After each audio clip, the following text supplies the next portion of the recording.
Good morning dear student. कैसे हो आप? अच्छे हो? तो आज हम बात करेंगे भारतीय संविधान की प्रमुख विशेषताएं। हम भारतीय संविधान की प्रमुख विशेषताओं की चर्चा करेंगे, यानी जो हमारा संविधान है, इस संविधान की क्या क्या विशेषताएं हैं, उनके ऊपर हम आज बात करेंगे। तो बच्चों, सबसे बड़ी बात तो यह है कि हमारा जो संविधान है निर्मित और लिखित संविधान है। कैसा संविधान है? हाँ, ये जो आपको पीडीएफ दिखाई दे रही है, ये मेरे छोटे भाई नरेंद्र यादव की मेहनत का कमाल है ना। उन्होंने किताब लिखी है, उसकी पीडीएफ है ये। हमारा संविधान विश्व का सर्वाधिक विस्तृत संविधान है। विश्व का सर्वाधिक विस्तृत संविधान है, विश्व का सबसे बड़ा विस्तृत संविधान है। लिखित रूप से अगर देखें तो हमारा संविधान विश्व का सबसे विस्तृत संविधान है। इसकी सबसे बड़ी विशेषता क्या है? लोकतांत्रिक समाजवाद। क्या विशेषता है? हाँ, लोकतांत्रिक समाजवाद की बात करता है हमारा संविधान। किसकी बात करता है? लोकतांत्रिक समाजवाद का मतलब क्या है? लोकतांत्रिक समाजवाद का मतलब यह है कि हमारे सभी नागरिकों की उन्नति की बात करता है। ये किसकी बात करता है? सभी नागरिकों की उन्नति की बात करता है हमारा संविधान। सभी नागरिकों की उन्नति का मतलब यह है कि संपूर्ण समाज की उन्नति, समाज के सभी वर्गों की उन्नति, उसे कहते हैं लोकतांत्रिक समाजवाद। भारत का संविधान लोक प्रभुता पर आधारित संविधान है। किस पर आधारित है? क्या होता है बच्चा लोक प्रभुता? लोक प्रभुता का मतलब यह होता है कि प्रभुत्व किसके हाथ में है? लोक। लोक मीन्स जनता। लोक मीन्स क्या है? जनता। और प्रभुत्व मीन्स प्रभुत्व, यानी किसका प्रभुत्व है? जनता का। किसका प्रभुत्व है? जनता का। यानी सरकार जो बनाती है, वो सरकार कौन बनाती है? जनता बनाती है। कौन बनाती है? जनता। हमारा यहाँ लोकतंत्र है। लोकतंत्र है यानी जनता का, जनता द्वारा, जनता के लिए शासन। किसने कहा था? Abraham Lincoln. तो लोक प्रभुत्व यानी सत्ता की जो अंतिम चाबी है, सत्ता की अंतिम चाबी किसके हाथ में है? जनता के हाथ में। किसके हाथ में है? हाँ, इसलिए इसको क्या कहा जाता है? लोक प्रभुत्व आधारित संविधान। अब हम बात करें कि हमारे संविधान की और विशेषताएं देखते जाओ आप।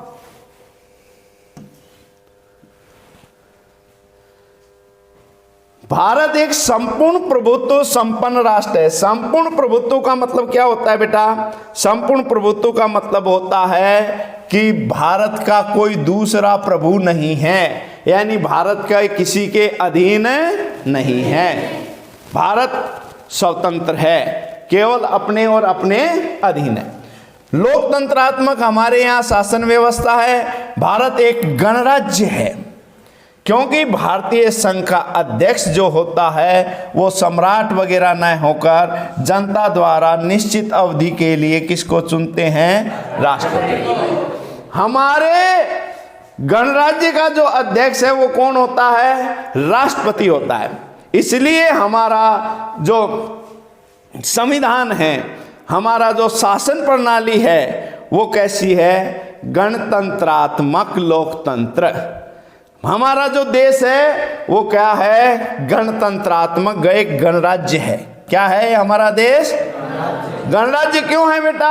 क्योंकि इसका जो भारत के संघ का जो अध्यक्ष होता है वो राष्ट्रपति होता है, और राष्ट्रपति क्या है? निर्वाचित होता है। किसके द्वारा निर्वाचित होता है? एमपी एमएलए वोट डालते हैं। आपने एमपी एमएलए को चुना, और एमपी एमएलए ने किसको चुना? राष्ट्रपति को। भारत का संविधान में अगर हम बात करें तो भारत का संविधान कठोर भी है, लचीला भी है। कैसे? तो आप तो कहोगे एक सर आपने दोनों बात कर दी, कठोर भी है लचीला भी है कैसे ये? कठोर लचीला ऐसे है कि इसमें संविधान के कुछ उपबंध जो हैं, उन उपबंध को, जैसे कुछ उपबंध हैं उनमें संशोधन साधारण बहुमत से कर सकती है संसद। ये तो हो गया लचीलापन। हमारी संसद जो है कुछ उपबंध को साधारण, जैसे अगर हम दो देशों की बात कर लेते हैं, जैसे एक देश है हमारे अमेरिका, अमेरिका का संविधान कठोर है, और दूसरा देश है इंग्लैंड या ब्रिटेन जिसको कहते हैं, उसका संविधान क्या है? लचीला है। और हमारा इन दोनों का मिक्स है, हमारा संविधान इन दोनों का, यानी हमारे संविधान में लचीलापन भी है और कठोरता। समझ में आया कि नहीं आया? कैसे लचीला कैसे है कि साधारण बहुमत से भी संशोधन हो जाता है। कुछ अनुच्छेदों का संशोधन करने के लिए दोनों सदनों का 2/3 बहुमत और विधान सभाओं की स्वीकृति होनी चाहिए आधे से ज्यादा। किससे ज्यादा? आधे से ज्यादा। यानी 28 स्टेट हैं तो कितना? 15 कम से 14 से ज्यादा कि विधान सभाओं की स्वीकृति भी जरूरी है। हो गया ना कठोर? समझ में आया कि नहीं आया? दोनों सदनों का 2/3 बहुमत के साथ साथ क्या होना चाहिए? आधे से ज्यादा विधानसभाओं की स्वीकृति भी होनी चाहिए। ये जो है ये कठोरता का नमूना है।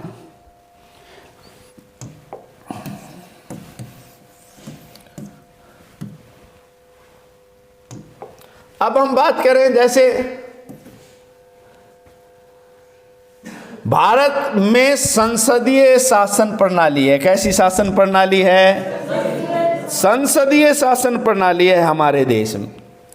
हमारे देश में संसदीय शासन प्रणाली है, यानी हमारे देश में संसद है जिसके 2 सदन हैं, लोकसभा, राज्यसभा।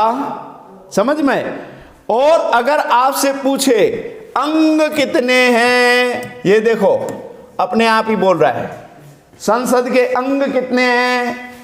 इधर देख विनोद, अंग कितने हैं? 3 हैं। अंग कितने हैं? 3 हैं। अपने आप ही बोल रहा है ना, हाँ या ना? अरे अब हाँ या ना?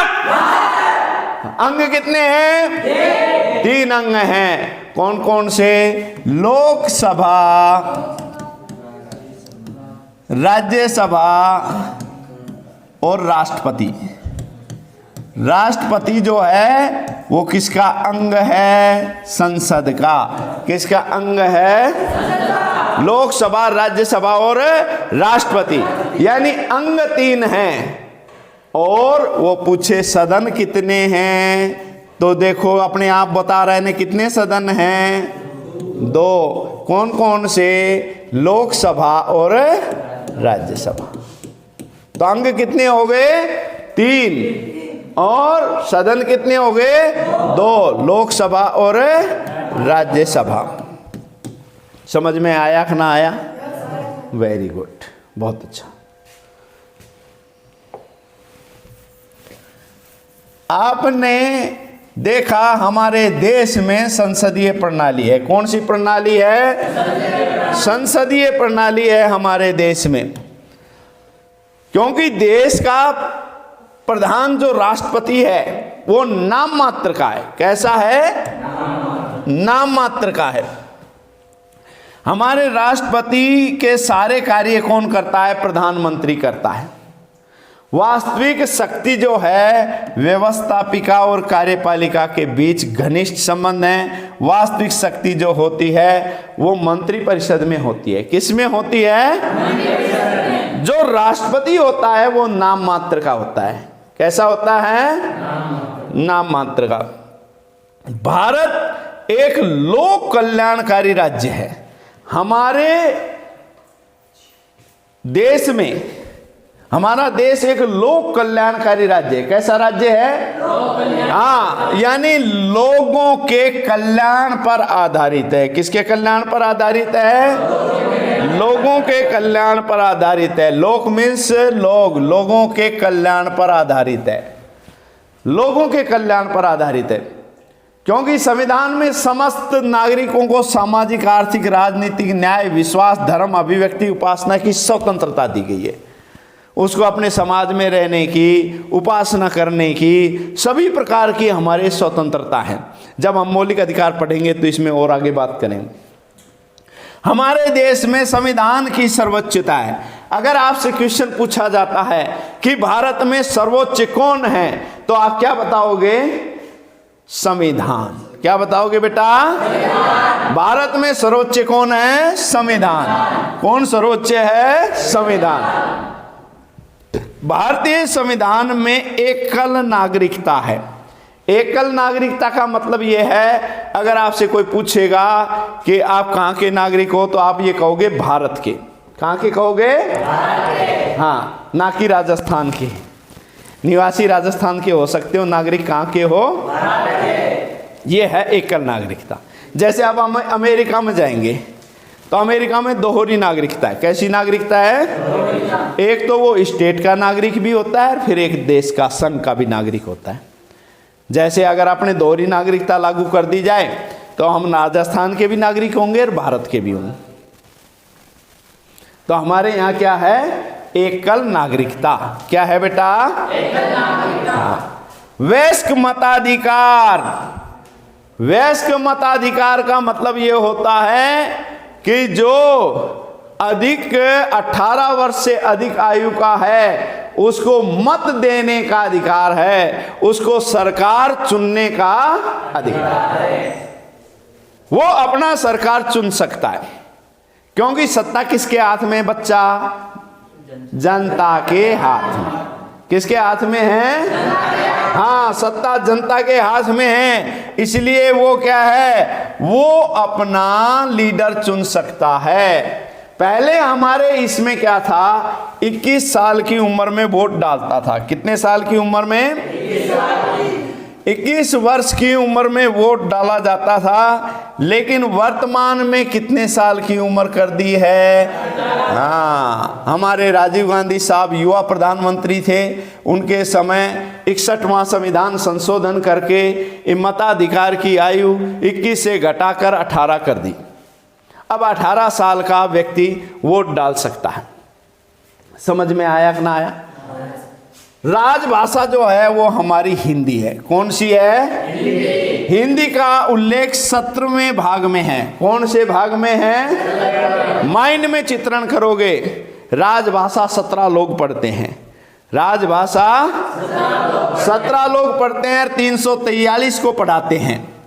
कितने लोग पढ़ते हैं? 17 लोग पढ़ते हैं। और कितनों को पढ़ाते हैं? यानी संविधान के कौन से भाग में है? 17 में। कौन से अनुच्छेद में है? तो आपने क्या चित्रण किया? राजभाषा 17 लोग पढ़ते हैं और 343 को पढ़ाते हैं। संविधान लागू होते समय यह व्यवस्था की गई थी, आगामी 15 वर्षों तक केंद्रीय शासन की समस्त शक्तियां कार्य हिंदी के साथ साथ अंग्रेजी में भी चलेगा। लेकिन 1965 ईस्वी में राजभाषा विधेयक पास करके हिंदी के साथ साथ अंग्रेजी को निरंतर बनाए रखने की अनुमति दे दी। अब दूसरी बात आगे क्या है कि हमारा जो देश है बच्चा, उसमें स्वतंत्र न्यायपालिका है। क्या है? यानी न्यायपालिका न्याय करती है बिना किसी भेदभाव के, बिना किसी दबाव के। अगर दोषी कोई मंत्री, आपने देखा होगा ना, कई मंत्रियों के बेटे दोषी होते हैं और उनको जेल हो जाती है। कई मंत्री भी जेल में गए हुए हैं। जैसे दिल्ली सरकार के, पिछले केंद्र सरकार के मंत्री भी बहुत सारे जेल में गए थे। अगर स्वतंत्र न्यायपालिका नहीं हो तो क्या वो जेल में जाएं? मतलब ही नहीं है। तो हमारे देश में स्वतंत्र न्यायपालिका है, यह सबसे बड़ी खूबसूरती है हमारे देश की। स्वतंत्र न्यायपालिका है। न्यायपालिका किसी के अधीन नहीं है, स्वतंत्र न्यायपालिका है हमारे देश की। अब आपने चित्रण करना है कि न्यायपालिका को कार्यपालिका और व्यवस्थापिका जो है इस दोनों से मुक्त किया गया है। यानी कि 3 स्तंभ हैं, कार्यपालिका, व्यवस्थापिका, न्यायपालिका। कार्यपालिका सरकार, व्यवस्थापिका क्या होती है? संसद, और न्यायपालिका न्यायपालिका होती है। जैसे सर्वोच्च न्यायालय, उच्च न्यायालय, ये किसी के दबाव में कार्य नहीं करते। यहां तक समझ में आया? हाँ या ना? हाँ। समझ में आ गया? वेरी गुड, शानदार। अब देखो बच्चा, सबसे बड़ी बात अगर आप देखें तो हमारे संविधान की एक विशेषता है, वो ये है कि हमारे संविधान में मौलिक अधिकार दिए गए हैं। कैसे अधिकार दिए गए हैं बच्चा? मौलिक अधिकार दिए गए हैं हमारे संविधान में। मौलिक अधिकारों की व्यवस्था की गई है अनुच्छेद 12 से 35 तक। किस अनुच्छेद से किस अनुच्छेद तक? अनुच्छेद 12 से 35 तक मौलिक अधिकारों की व्यवस्था की गई है।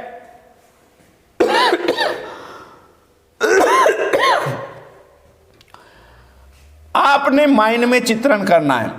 मौलिक अधिकार जो बनाए गए, जो लागू किए गए, वो सरदार पटेल समिति की सिफारिश पर लागू किए गए। किस समिति की सिफारिश पर?